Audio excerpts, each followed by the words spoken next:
Tic-tac UFOs, leaked notes, and Area 51. Coming up next on Propellerhead.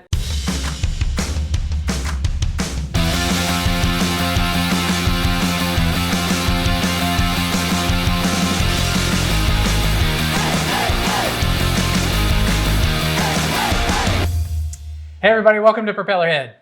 This episode we're going to talk about UFOs and the Tic-tac and all the stuff that's been happening since I've been gone. Everything that's in the news. Yeah. So I took a trip. Sorry for the break we had with our show, but took a little trip with my son. Went to Area 51 was one of my stops. Yeah.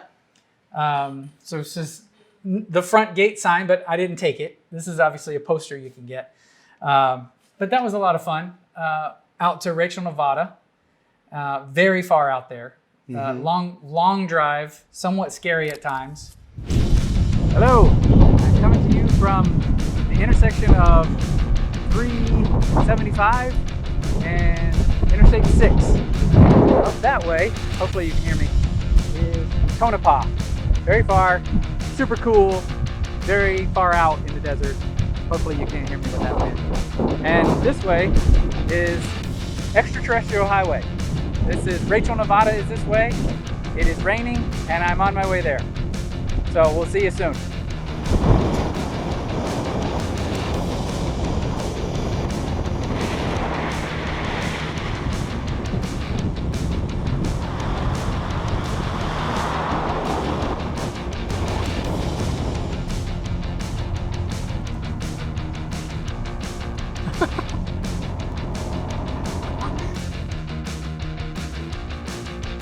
In case you were wondering where the little alien is in Rachel, Nevada, and what it looks like, well, this is it.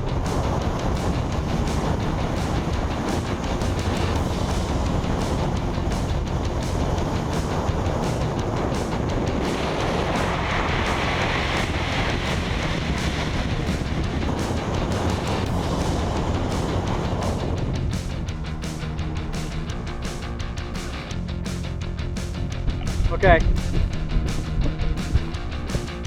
Extraterrestrial Highway. I did not bring a Propellerhead sticker, but maybe one of you can come back and stick it up there for me. That way is Rachel, Nevada, the little alien, and that's where we'll be staying.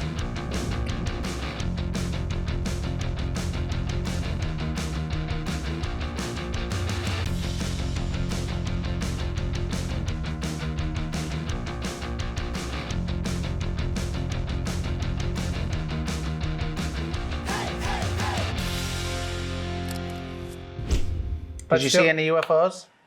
No, unidentified cows in the road. Oh yeah. That was about it.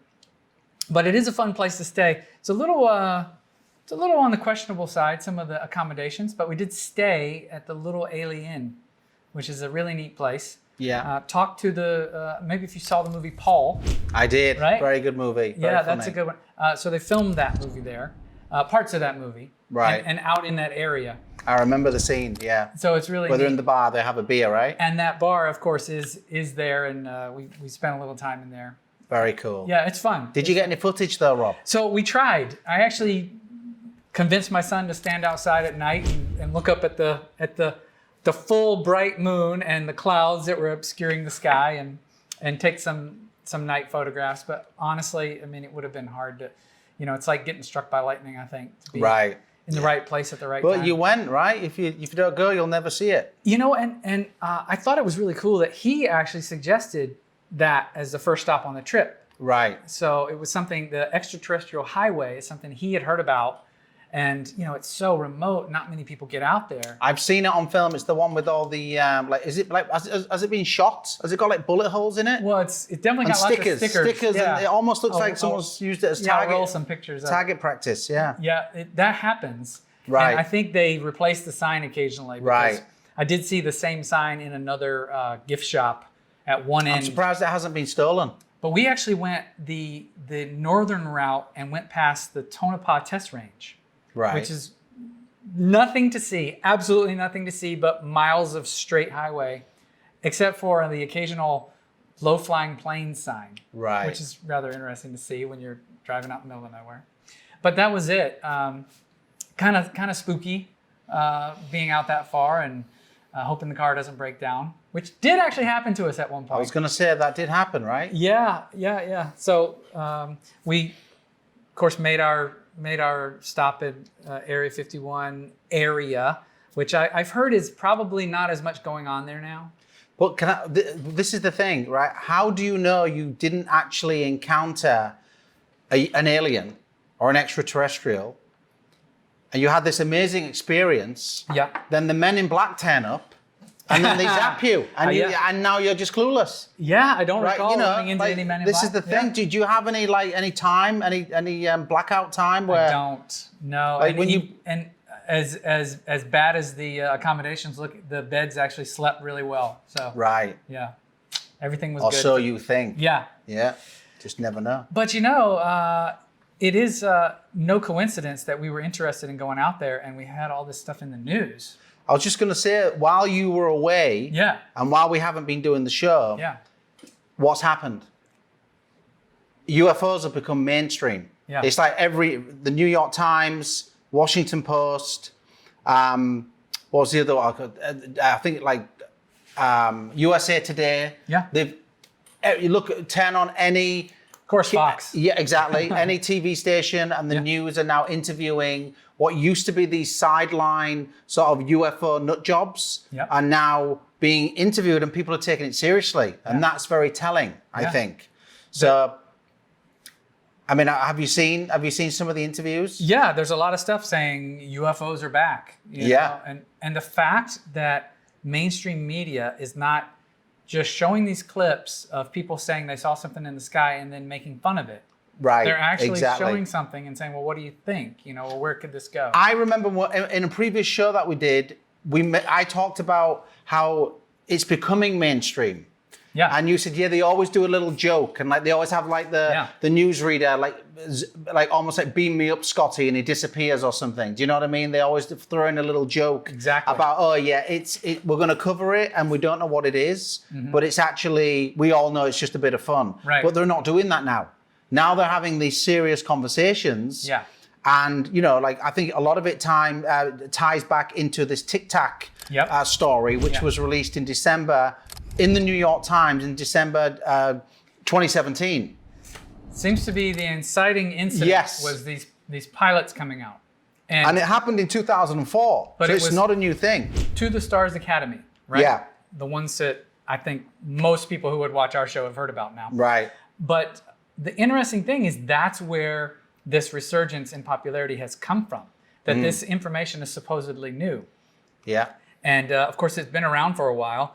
And then you have certain people, like, I'm going to refer back to something you said. You said, always check the sources, always check into who the people are. Yeah, and their parents. One of the people on YouTube I like to follow is Dark Journalist. Okay, I don't know if you know about him, but I do. I like to watch. Some of his stuff is a little heady and over my, beyond me at times. But I'm so impressed by how much historical research he's able to do. And he was tapping into something that you had said about the fact that all these guys in the To the Stars Academy leadership are CIA. Yeah. They're all connected to the government in some way. Mm-hmm. I'm not so much interested in, talking about the personal character of the journalists involved or of the people running the operation. What I am interested in, and what I am going to do, is bring before the public the fact that the TTSA, the To the Stars Academy, is a CIA, a creature of the Central Intelligence Agency. And that a lot of people in the alternative field especially know that. Certainly on the mainstream side they do, because they're taking their marching orders from the Central Intelligence Agency. And we're getting bogus threat propaganda on the UFO side from the TTSA, from the mainstream media on this. That's what we have to nip in the bud. It's very dangerous. What possible motive could they have? Well, how far down the rabbit hole can we go? Like how paranoid do you want to get? Yeah. How conspiracy theorist do you want to be, right? The thing to me, you should always check your sources. We've talked about that in previous shows, and you should always find out Who's telling you the information? Is there an agenda behind that information? Yeah. I think the fact that UFOs are really mainstream all of a sudden, and they're being taken seriously, you can't just take the information as truth. You've got to dig deeper. And so you do have to ask, like, people like Tom DeLonge, right? And the show Unidentified, which I know we referenced before on the History Channel. Yeah. It's like a lot of these people are they seem to be well-funded. They're getting access. Their publicist is amazing because they're getting access to all these mainstream channels, and including mainstream media like press, TV, radio, etc. So it's like, why now, and what are they trying to tell us? Like, is it going to be the big reveal? Is it going to be the disclosure? Well, and interestingly enough, the show Unidentified, which I've only seen a few episodes of, particularly the last episode has some issues. I have some issues with. I think you said you weren't interested in following it. To me, it's just down. There was so much good content that I want to watch. Yeah. I have to be very discerning now. Yeah. And so I kind of understand. I've watched clips, so I know a little bit about it. I know where they're coming from. But then I look at who it is and the timing of it. I know they're not going to tell me anything new. They're not going to tell me anything that you can't find, maybe a different perspective on, and you're probably going to get closer to the truth. So, to me, they've turned it into entertainment, right? Exactly. We talked about this. Yeah. It's been serialized. They have to make, 12 episodes or whatever, 24 episodes. They've got a deal. Right. They have to pad things. They have to fill things in. And it's, you really got to ask your question. It's like, is it about truth, or is it about eyeballs? Is it about distraction? Right. Is it about entertainment? And it's the History Channel, which I think you've had a problem with in the past too. I just think, I think a lot of it it's filtered, and it has its own agenda, which everything does. Yeah. But it's just not the agenda that I tune into. Right. I'd rather go to 10 random sources and try and piece it or puzzle, put the puzzle together myself. Yeah. And it's like, you find these now that you have these like renegade journalists who are on YouTube who are digging deeper and getting closer to the facts. They're doing real journalism. Exactly. They're doing the thing that we all and you get want. it. You feel it in your gut, you know? Yeah. Like when you have, was it Joe from the Carolinas who you introduced me to a while back? That guy. It's like, he's just this guy, he's having fun, but he really digs deep. Yeah. Now, he may be wrong about a lot of things, but you get a few of those and you start to get your own picture, and it's like you don't just trust one source. That's right. Whereas I think something like the History Channel, they want you just to come to them and they give you their agenda. They give you, they drip feed the information they want you to know. Right. And they can then steer you, in that direction. Whereas if you are the renegade, if you become a renegade consumer of information, then they can't pin you down. Yeah. And you can say, well, I believe this guy and this guy's true. And then what you'll see is, like, as the truth starts to overlap, it's like the neurons in your brain, right? You keep seeing one thing. Yeah, you keep pulling from multiple sources and you look at the things that line up. I mean, if you talk to, I have these conversations with so-called professional scientists, right? And the problem they always have with anything to do with UFOs, it's like, there's just no evidence. We can't, you can't control it. What does a scientist say? You have to be able to control the experiment. Right. And when you're walking through a field, or you're wherever, you go into Area 51 and you see something, it's not controlled, it's random. Or if you're in Beaver, Utah, it's just a random thing. People catch them by accident. Yeah. So it's the antithesis of what science is. Yeah. Science is about creating an environment that can be controlled and repeated. Yeah. You cannot repeat a UFO sighting. Exactly, but what bothers me is now the To the Stars Academy people and this show appear to be controlling this narrative. Yeah. Controlling what's happening with this. If it's disclosure, they're using the word threat a lot on the show. Yeah. This is a threat. It's a threat. Planting the seed. The seed. Which is troublesome. And what bothered me in the last episode was that they went supposedly to this meeting with the Italian government. And it's this dark table meeting, really nicely staged. And they share information, and some of it's really compelling, but it's not classified information, and it wasn't really the Italian government, so to speak. Right. It was, in my understanding, it was the Italian version of our MUFON. Yeah. Clarbruno Verduccio is a scientist and was a commander in an elite unit of the Italian Navy. For 15 years, he's been investigating unidentified craft with a team of researchers. So I know several information, but my government don't want to know.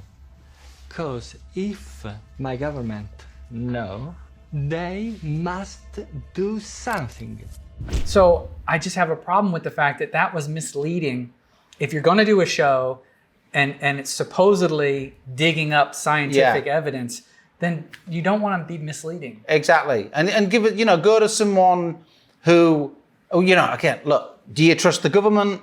Do you trust this pseudo-government agency or just this independent organization, the Italian MUFON equivalent? Like, where do you... it's hard to... I gotta tell you, you've said this before too.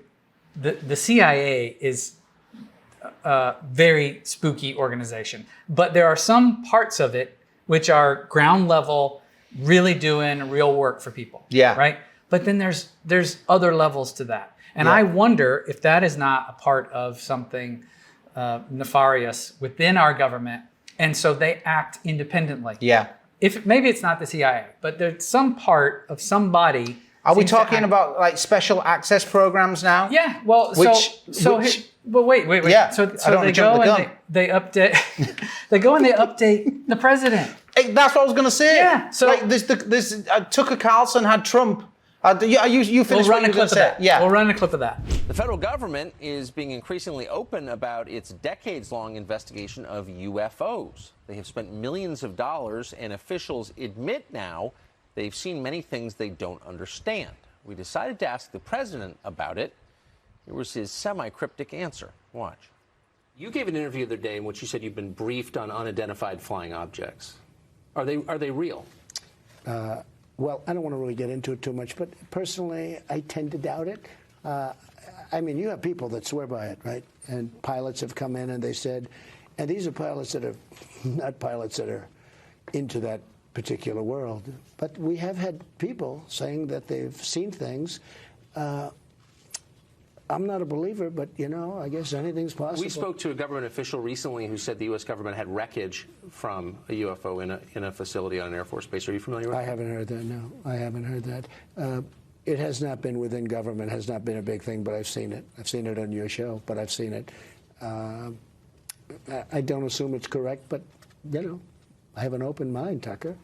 No, you do, Mr. President. Thank you for that. Nowadays, you can believe anything, right? True. And, so that clip, look what happens. You have Tucker Carlson, mainstream, one of the top, has one of the biggest shows in America right now. Which I would say is right-leaning, but does a really good job of being open-minded. Yeah, he's a very likable conservative, right? You warm to him, you feel like feel like he wants to learn the truth. Right. And he's not just trying to sell you his agenda, right? Or his perspective. Yeah. So the thing with Trump, Tucker asks him about this one particular incident where there's been some kind of leak and we now have an extraterrestrial spacecraft in our possession and they're doing research on it. Yeah. And Trump says, I've never heard of that. But the pilots, he talks about the pilots first, because I think what you're talking about is the Wilson document leak. The leak, But before that, he says, these pilots came in and gave me a briefing, which was really a meeting. And if you think about it, doesn't he have his own scientific staff as the president of the United States who are going to update him on defense information? Well, with the Space Force, you'd think so, right? The Space Force. Yeah. What were they even for? So now you've the got Russians and the Chinese coming in independently, the pilots coming in independently to give him, and I guess these are guys who are no longer flying and that's why they can talk about it. Right. And they're talking about things that are happening on a daily basis that are potential threat. Mm-hmm. And so what does he say? Now, supposedly this is an official briefing to the president. He's asked about it. Tucker Carlson asked him about it. And what does he say? He says he doesn't know. Yeah. Right? He says, he's not sure if I believe it. Yeah. What?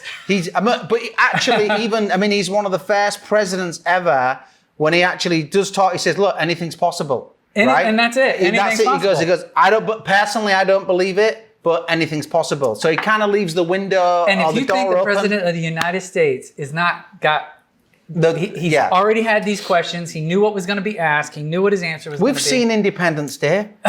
We know the truth. That's Yeah. obviously reality. You know, Yeah. Will Smith will save the day. Yeah. So look, they're coming. Let's talk about these Wilson, this Wilson release in just a second. We're going to take a quick break, and we'll come right back.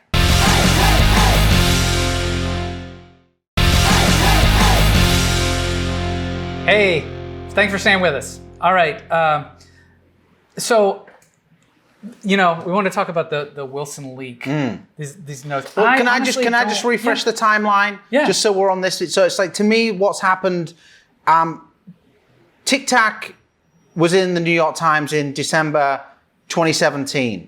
Then the Commander Fravor, he's all over the news, right? And he's doing all these interviews, and everyone's interested in UFOs again, but now it's got this real serious thing. It's kind of backed with this visual evidence. Now, you mentioned a threat, and I wanted to bring this up. Yeah. It's like, apparently the Tic-tac was jamming the radar. Yeah. Right? Which by definition is an act of war. It's true. Right? Yes. So that is a threat. That should have been, like, if that, let's just say that had a hammer and sickle on it. Yeah. That's now something the Russians have that we've never seen before. Right. And it's now in US territory, and it's jamming US fighter planes. Yeah. That's an act of war, right? Exactly. So it's right they should call it a threat. Yes. Because, I mean, not that we can do anything about it, because if it's zipping away at thousands of miles per hour, and it's jamming our radar in the first place, we're powerless, let's face it, right? Yes, yeah. Like, you know, if this technology is real. It has been said, and I cannot remember the source at this moment, that just because something is creating a threat doesn't mean that it's hostile. Absolutely, So, yeah. I mean, that's... But in war terms, if something is, if something is jamming you, you have to be ready to proactively attack, right? You know, that's what puts you on the back foot. Yeah. You know, by definition, even Fravor's talked about that. I've heard him in interviews. He's saying, if that was anything else, if he had a chance, I mean, he never even had missiles. But that's he had duds understanding on his plane. Sorry? He never even had real, because they were just doing a training exercise. So there's nothing he could have done in real time, right? But keep in mind, that's an understanding of the way in which we battle each other. Yeah. If you jam me, so that jamming of radar is a technology we have. Yeah. It's possible, and I'm not saying that this is the case. It sounds like it was something that was actively done. Hey, you're going to try and shoot at me, so I'm going to jam that. I'm going to stop that. Right. I get you, act of war. But they probably could have made the planes just drop out of the sky if they wanted to, right? And it's possible that their technology just says, hey, somebody's trying to target us, throw up our defenses. Yeah. So is that war if that's the case? You see what I mean? I totally agree with you. I mean, it's all about, it's like how they, from their perspective, what are they doing? Like, they were obviously doing something in that spot, right? Because there was something under the surface of the water, That's right? True. Which was a lot bigger than the Tic-tac. Now, I have confused, and the media has confused, so I'll admit I have confused it as well, the Tic-tac video with the GIMBAL video and the other videos that are out. I think there's a second. I think there's two different GIMBAL type videos that are out, and there's a Tic-tac video. Now, the Tic-tac video specifically is very interesting in the way that it shows an object and the heat signature that is part of it, or no heat signature, whichever it is. The GIMBAL video, however, because we're talking about this series of things that were released, I know Metabunk is a site that I go to sometimes to see what Mick West runs that, and the guys there chime in whenever something like this happens to say, how can we debunk this? Yeah. Can we debunk it?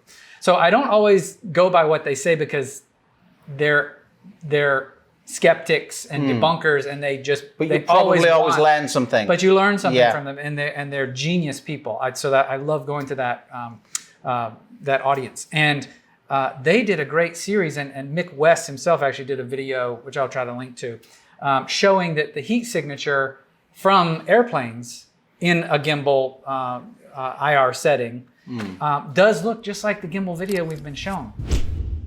The GIMBAL UFO video is one of the most famous UFO videos in recent years, with many TV shows and countless discussions online. It's a cool video appearing to show a saucer-shaped craft with strange aura, flying at high speed and then rotating in a way that amazes the pilots watching. Right from the start, I thought this shows an infrared glare of a distant plane, rotating not because the plane is rotating, but because of an artifact of the camera gimbal system, which is why the Navy gave the video the name gimbal. On Metabunk, we gathered a lot of evidence to support this. We showed that glares can rotate independently of the image when tracked on a gimbaled camera. We showed that the aura was just a common infrared artifact. We showed that the target need not be moving very fast, as the motion of the background was just parallax. But one thing eluded us: the saucer-shaped glare on a comparable infrared camera. There's ways for it to look the exact same. Right. And I feel like it's possible for those types of things to be used to either mislead or to later be able to say, well, here, we've proven that thing we told you. Yeah. You can put it to bed now. Yeah, now we can put it to bed. It's like, don't you worry about that. It's all sorted. We've solved that one. And Let's maybe, move on to the next thing. That's it. And maybe the Tic-tac is an actual thing, but because we've conflated the two, and now we prove one fake, or not fake, but misidentified. Yeah. Now you can put them to bed. But you see, my thing would be, then you have to call into question the Commander Fravor's testimony and all of the other eyewitnesses, because these guys are experienced pilots who are saying this was not technology that we possess. That's not a plane. They saw it with their eyes. He's talking about a Tic-tac. He's not saying he didn't see a heat signature. He saw this Tic-tac shaped thing literally drop from, I think, 80,000 feet to something like 20,000 feet down to 50 feet above the water, which he claims, and then the way it just shoots off and disappears. He could see for something like 10 miles, he said, like from his vantage point. And it literally just disappeared in like a millisecond. He's like saying the human body can't even handle that kind of G-force. It wouldn't. So it's like, maybe it was remote controlled then, but his point is, that was in 2004. We're now in 2019, and he still hasn't seen anything like it from any government on the planet. So like, usually within 10 years, the stealth bomber, everything's top secret, and then it starts to come out and you say, oh, now we can do this. Think about the implications. If we have that kind of technology, think about clean fuel, clean energy, right? Think about all of the things we could use in our everyday lives. But supposedly, these things have been seen all along. And we just started catching them on radar because they upgraded the radar systems. Which I find interesting that we now have updated radar. I don't know why that suddenly means that we can see them, but we have the highest technology military on the planet, but we just upgraded our radar. But in any case, these things have always been around, but why are they now able to talk about them? Exactly. So I have an interesting theory about this, and that is, like I said, I do believe there is some part of a leadership organization that doesn't act as the government of the United States, but they are somehow cohesive. And they controlled this information and compartmentalized it in such a way and learned that they could do that and kept it way back in the 50s. So are you saying like it is the real Men in Black, basically? Men in Black. That's a great point. And so what happens is, as you get further and further away from that origin point, so everybody knows, keep your mouth shut, keep your mouth shut, keep your mouth shut. But as you get further and further away from that origin point, the people have changed out. Generationally or just age-wise, those people have changed out. And now the people who are left say, wait a second, why are we not saying anything about this again? And now the source of that information and all of the materials and the technology have already moved away from that origin point. Even though they're still protecting it. Because you got to protect that in order to keep where we went. But now these people are starting to say, why are we not saying anything again? And now the gatekeepers are now not as strong. Those things are not in place. And so things are starting to be uncovered. But it's so far gone. That's a good theory. I mean, here's the thing though. The Department of Defense released the Tic-tac video along with 2 other videos, right? The question is, why? Why bother? Why now? Why even do it at all? But I want to point something out. They say they released the GIMBAL. This is the way I understand it. Please comment and let me know if this is not right. The GIMBAL videos were released by the Department of Defense. They finally admitted at some point that they released those. Not the Tic-tac video. I think the Tic-tac video exists because they made a copy of it before it was taken. Okay. Which is another reason why I say those two videos are different.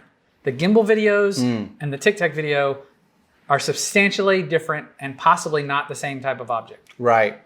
It's, I mean, have to look yeah, at those again. Exactly. I don't know. I mean, I don't know the source of the Tic-tac video, but I do know that Commander Fravor's testimony is very compelling. I agree. Now listen, I'm sure you've spoken to people, you told the story to some people who react with skepticism, shake their heads a bit. Yes. What do you say to people who doubt the account?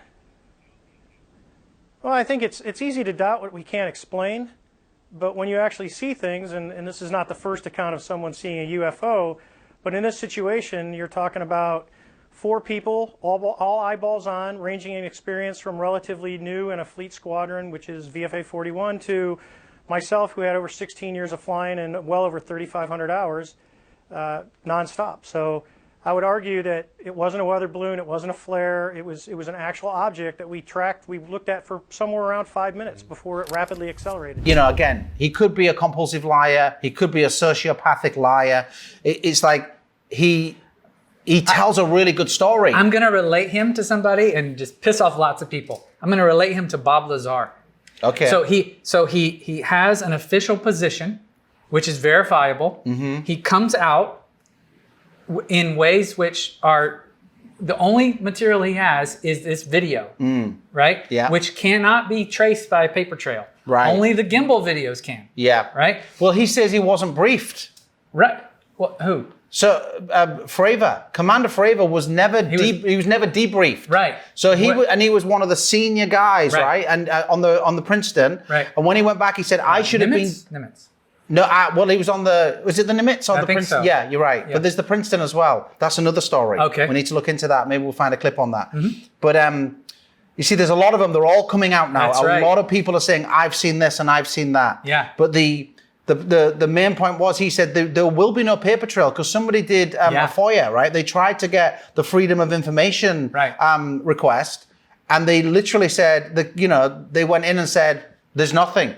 And so I remember someone asked him about that. It was I think it was like Linda Moulton Howe on that show. Somebody said somebody wrote in with a question and said, why would the FOIA say there's no paper trail? And he said, well, firstly, that the guy who you ask has a job to do. His job is not to find information for you. Right. He'll probably give it 15 minutes. He'll search the database. He's not going to go digging. Yeah. And it's like, so if it's classified, you're never going to see it anyway, which it could have been classified if it's a real thing. That's right. The guy is not really that bothered about finding you this information. That's right. Because he doesn't have to, right? And he will search, but that's it. And he goes, And I would expect it to be classified. yeah, and he said I was never debriefed anyway. So what paper trail, right? Because and if they're not debriefing because it's real, it will be classified. So that doesn't prove anything. That's you know what true. I mean? Like having that. But this is why I will relate him to Bob Lazar. Right. Bob Lazar made a great appearance on Joe Rogan because I think he absolutely hates media,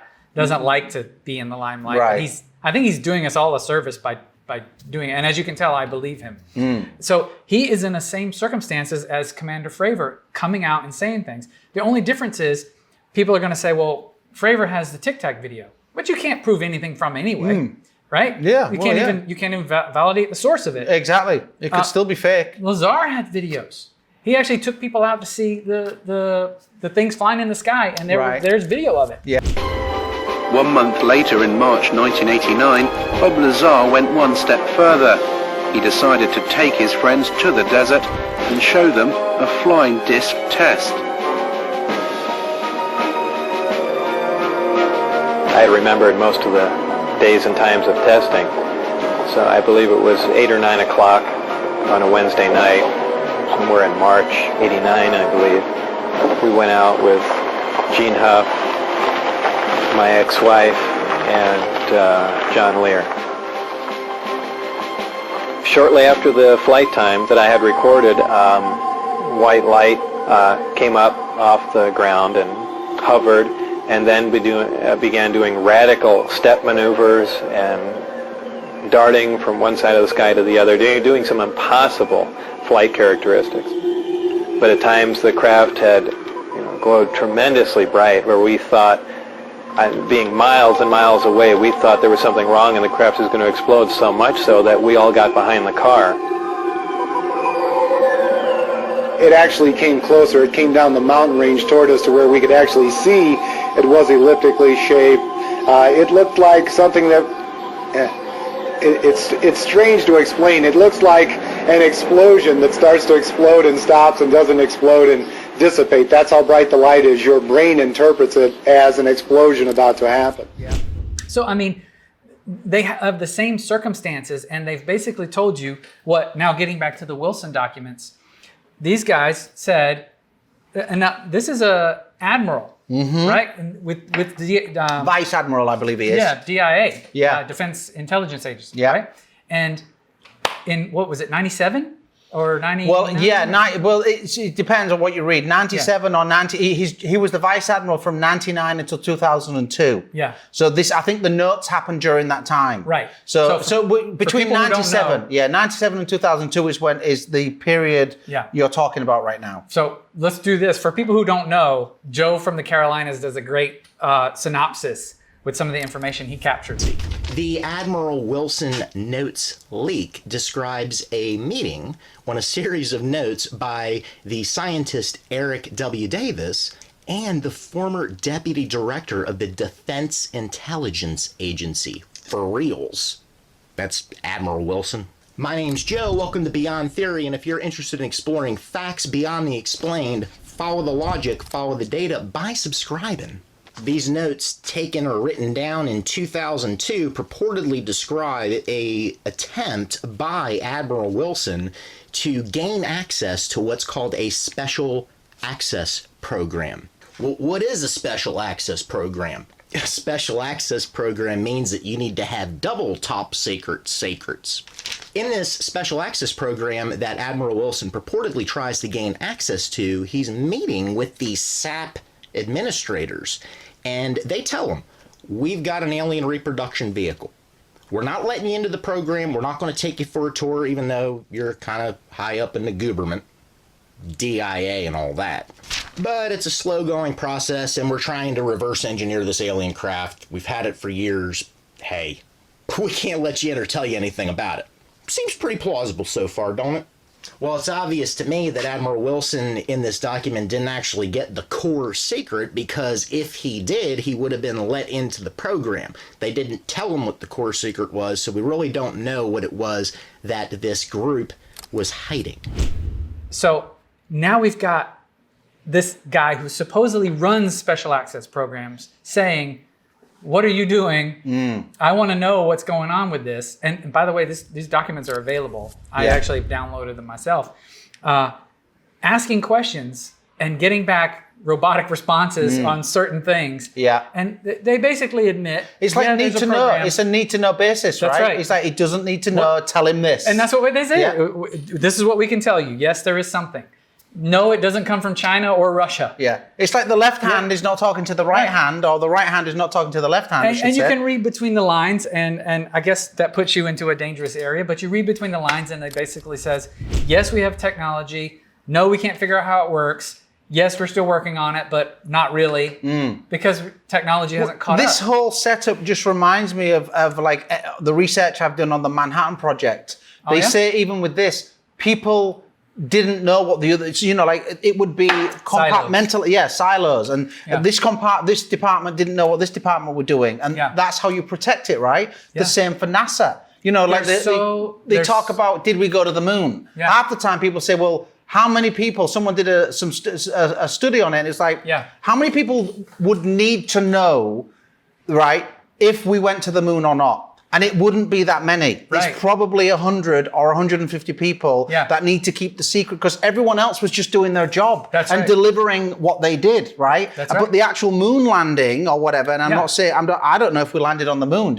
Anything's possible, right? But the whole thing is, there's a lot of major questions. I know we faked a lot of stuff, but that could be just in case we didn't make it to the moon, right? We also live streamed it from the moon, you know, the live landing, which we can't do today, and we've lost the telemetry data, right? Which is another big question mark for me. But that's another rabbit hole. But there's contractors. My uncle was actually a electrical contractor at NASA. There you go. But he was a contractor. But he never went to the moon, right? But he was right in there with the rockets and basically put his hand on the space shuttle. Right. But what is he going to know? He's going to know exactly what he's told to go and do. It's just like being in a production, like, you know, the movie set, the set is set, right? And everything looks great and everything looks real, but you don't actually go anywhere. Yeah. It could all be CGI or faked, right, by whoever. And so it's, you know, so to me, it's very easy to believe that when you have these SAPs, as they're known, right, there are so many departments funded in, it's called black money, right? Yeah. These like black ops, which comes through the Pentagon. Which is why you'll never be a Pentagon accounting audit. Exactly, because you know, well, they did have one. They had one last year, and they're missing 20 trillion, right? So, you know, they're like, ooh, we won't be doing that again. Yeah. But I think when you start to realize that this leak shows you the reality, the truth, like this, you want evidence, right? Everybody wants evidence. This is as good. This is the best evidence you're going to get. Yeah, and I really liked a comment that Bob Lazar said on Joe Rogan. He said they're so worried about crossover information that they won't even let the scientists talk to each other. Right. You're not allowed to ask questions. No, they work on the buddy system, so I can only exchange ideas and talk to Barry. Now, this really interferes with science because science is based on free discussion. And ideally, you get a bunch of guys together, exchange ideas, work on problems, and that's how things move forward. But they're so over the top concerned about security, they split everything off and everybody becomes stagnant. It just destroys any of the progress you can make, or at least makes it go so slow. I think they wind up shooting themselves in the foot. You have to go in an isolated setting and figure things out for yourself, or sometimes with one other person. But they weren't allowed to crosstalk. Yeah, it makes sense. He said they hindered themselves on being able to solve these problems because you can't share information. Yeah. But then if something leaks that, you know, something leaks that could be detrimental or damaging, then the risk is probably too high for them. And so I think, you know, the way. You know, I think there are positives and negatives, right? Because by sharing, they could solve problems much quicker, I reckon, right? But then by sharing, they could lose things. And don't forget, there'll be a lot of we want to get there first, right? There'll be some major egos, and they'll, you know, and it's all about, you know, it's all about getting the stars, right? You know, they want to get top marks. They want to come to their head of department and say, look what we solved, look what we found, look what we have, and it's very competitive, right? And a lot of the agencies don't speak. Even the CIA, the FBI, they're all at each other's throats. So, like, even though they're all working to protect America, but supposedly, I think they have internal propaganda. Yeah. You know what? We should probably take a break, and then we'll come back and wrap this up. Got a couple more really great things, so stay with us, and we'll be right back.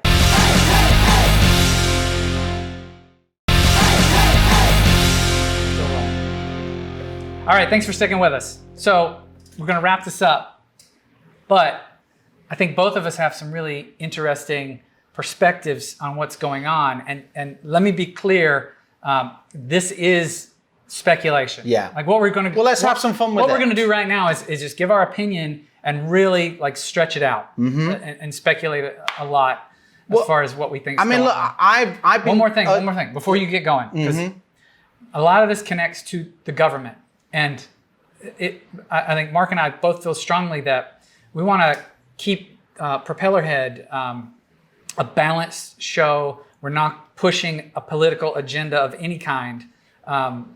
Just curious about the way the things we see happening in government and in our world work and what controls those things. Did the CIA get you, Rob? Absolutely. And And how much told did you get? To tell you. How much? Oh my God. I get it. So it's all happens. coming together now. You were gone for so long. No, but have you been cloned? This is Rob 2.0. You right? see the black eyes? Oh no. So it's important to me that people know we're not pushing one side government-wise or not. Propellerhead really focuses on the parascience, you know, the things we can't explain. Exactly. And those things are sometimes controlled by entities we don't fully understand. Yeah. And so that is why it is important. We are mere worker ants, Rob. That's right. Looking up looking up at the Empire State Building, wondering how we were going to build that one day. Yeah. It's just like, what do we know? We have access to the internet. That's about it. There's so much information. I mean, I'm gonna end this show with a wild speculation, which I've come across a lot. I mean, you go down that rabbit hole, you start reading all these different articles, comments on videos on YouTube, etc. Yeah. And it's like, the big story to me, and I know, this will be interesting for our comment section, so please do comment, would be, you've got to bring it back to the dystopian end of the world, 1984, Brave New World. This NWO theory where we're going, using the UN, the United Nations, we have one government, one currency, one religion, open borders, and it's all about this free-for-all. And, we basically end up in a world where obviously all religions are banned, which changes everything. Are you saying, like as Reagan said... Exactly. It all ties in. We often forget how much unites all the members of humanity. Perhaps we need some outside universal threat to make us recognize this common bond. I occasionally think how quickly our differences worldwide would vanish if we were facing an alien threat from outside this world. And yet, I ask you, is not an alien force already among us? What could be more alien to the universal aspirations of our peoples than war and the threat of war? Wow, you're just sending me off right now. So, set up a long time ago, he says, I wonder how we would all, and I'll roll the clip because I won't get it right. So he says that about basically if an alien ship lands on the White House lawn, it will unite. The only thing he says will unite humanity is when another race, or an extraterrestrial doesn't race. He say we're to threaten us? Well, yeah, I think the word threat keeps been coming up a lot, right? That's the thing, and that's been happening a lot in recent media. 20 years ago, the world escaped the clutches of extinction. We must never forget our survival is only possible when we stand together. We have found strength and unity as a planet, and that strength has brought us the power to survive. When the world was brought to its knees, the Army was there to fight back. Promised us that this would never happen again. They have been the driving force in uniting nations around the world to form the most powerful weapon against another attack. The Earth-space defense. See, this is where I think, if that's been a plan for decades, to get people to believe in aliens, and there's going to be this and then event, we will agree to a one world government. Hand over willingly. We'll go running. It'll be like Brave New World. It'll be like the Soma. We'll be willing slaves, right? Now, this is just a theory. And it's like, all the pieces are there. But not slaves, participants with no control. But in Brave New World, that's the Aldous Huxley talks about being a slave. Exactly. That's their version, right? Yeah. But my thing is, I think what's happened is this might be like the final death throes, as if that's what you call it. Where the last gasp of the New World Order, because I think the pendulum has swung. The reason Trump was voted in and will probably win in 2020. That's just a little prediction I have. It's because there's this now sentiment of nationalism, and it's happening in Europe. Look at Brexit. Look at France. Look at Italy. All of these countries now are waking up, and they're saying, I don't want to be part of the United Nations. We're giving all our power away. We're giving our sovereignty away. We're giving away all of our rights. And we're actually, the deal is really bad for us. And we love being Italians. We love being Irish. We love being English, etc., etc. Yes. And I think this nationalism, this pendulum, so I think the New World Order... Which is it's divisive. It divides the world. It divides people. And you could argue that the reason the mainstream media is pushing the UFO theory so strongly right now is because this was always their plan. It's like, if we don't do it now, when can we do it? This is the time, because the pendulum will go too far and no one's going to believe it. That's just a theory. But people are talking about that, online, again, the hive mind. I'd love to hear the comments. I'd love to hear what you guys think. That's really good. But that's just that's just one theory. Yeah. It's what about you? What's your? I don't know if I can compete with that, but I focus on the technology and the things that we have and the things that may have been figured out in secret. There's a saying that the military is 40 years ahead of anything we currently have. Yeah.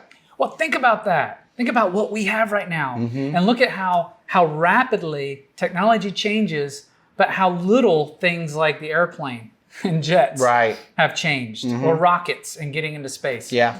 And we have advances. We're privatizing that kind of stuff, but in general, technology and the way that just what we know about from research changes.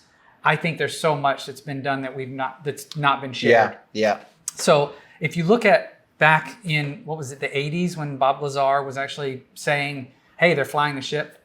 Well, let's just take for a second that he was right. That he really saw these ships and that they really flew them as a test. Right. Well, then they figured something out. They figured it out. Now you've got compartment. And by the way, I read the book by Annie Jacobsen, I think, Area 51. And although I don't think she had all the information, she did an amazing job of researching Area 51. And Area 51 was started by the CIA. It was started so they could have their own place to go and do their own aircraft. Where did it come from? Let's follow this transport plane and find out. This is the desert of western Nevada, already well known for its nuclear tests by the Atomic Energy Commission here at Yucca Flats.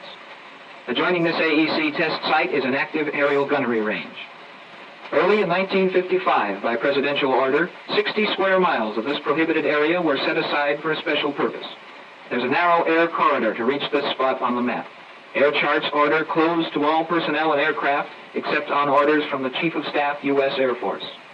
The name of this isolated spot in Nevada is Watertown, and its very isolation is of the greatest importance.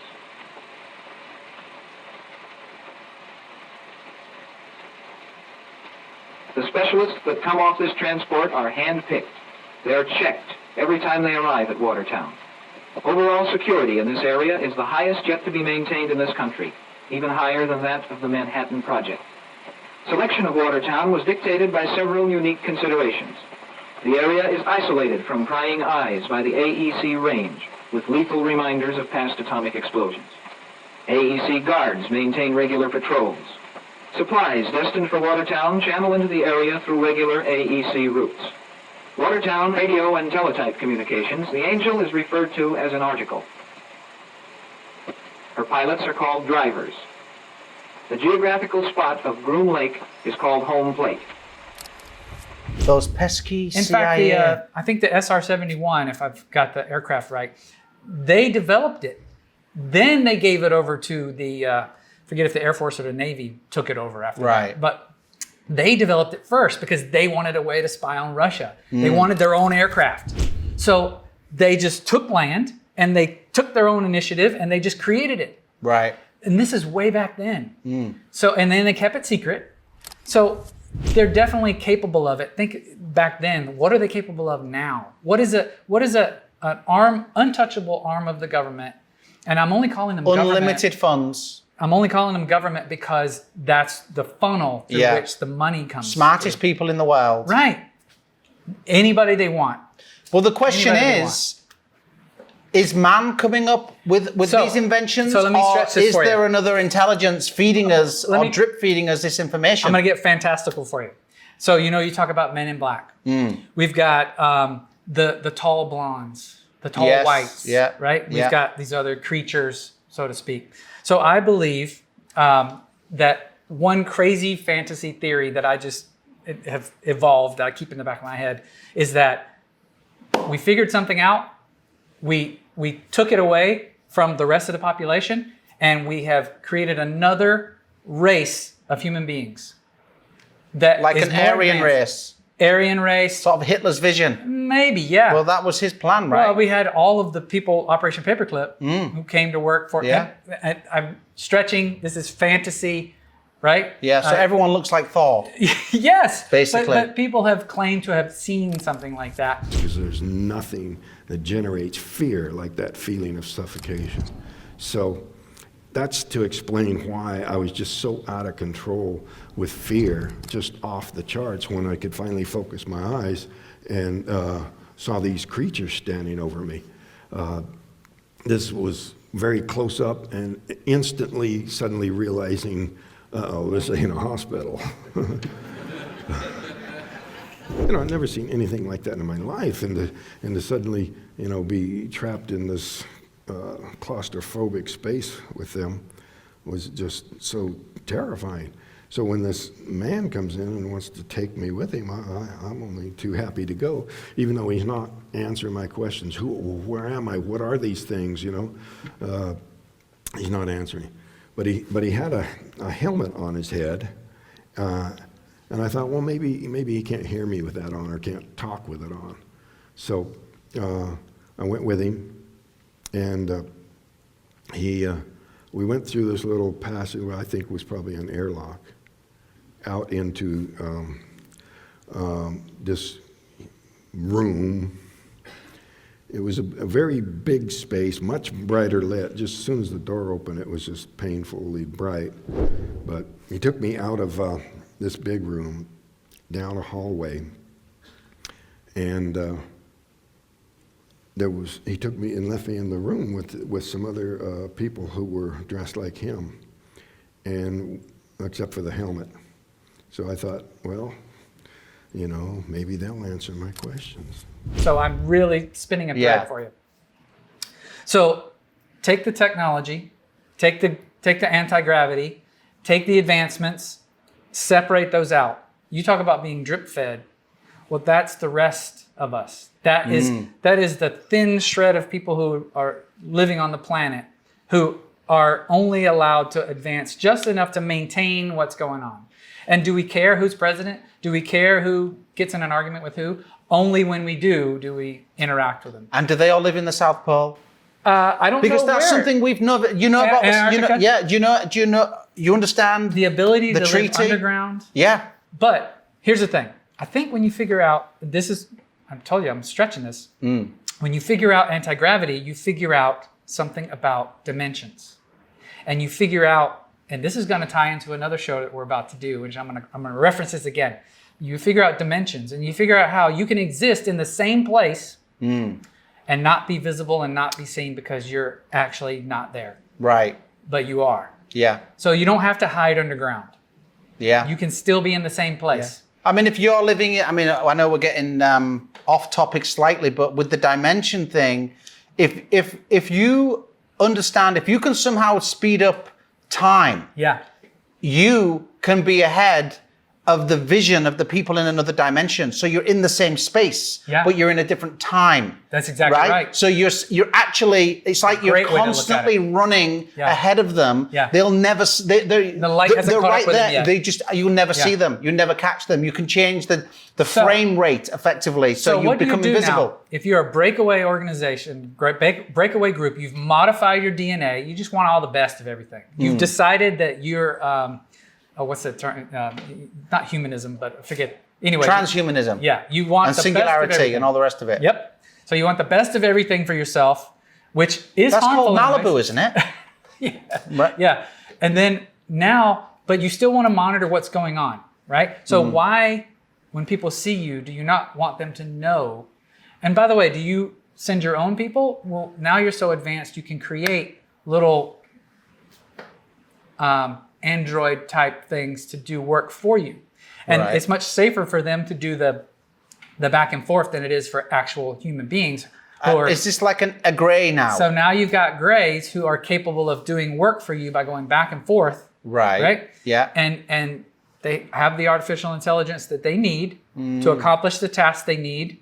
They are using technology which looks to us like magic. Yeah, of course. Yeah. Any technology advanced a enough sheet of glass would look like magic to someone. If you went back 1,000 years before glass, I don't know when glass was invented, but let's just say 1,500 years. Right. You imagine having a glass room and people are like, oh my, that would feel like a different dimension. That's a good point. Yeah. Right? And that's just glass. So now you've got not these things going back and forth.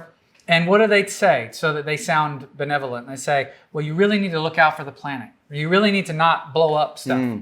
Well, that's because we're looking out for our investment. We don't want you ruining things. Yeah. You know, keep things going. That's what they say when they come and they go. But what do they do? Would they take DNA? Or would they be using DNA for the other race of people? Right. Not to better this race, right? Yeah. This is just well, that ties in with cow mutilation. Yeah. Right? Which Yeah. is another rabbit hole. So I think our government is doing a lot secretly, and I think they don't know what's going on. And I think you've got pilots who eventually say, "Well, look, no one's protecting us anymore. Let's talk about this." But or they're given the green light. It's like now you can talk about it. Okay, well that's good. I think because we went on, that was good. That was a lot of good info. Oh, we still look good. 11:11. Yeah. I think that camera's still running. So.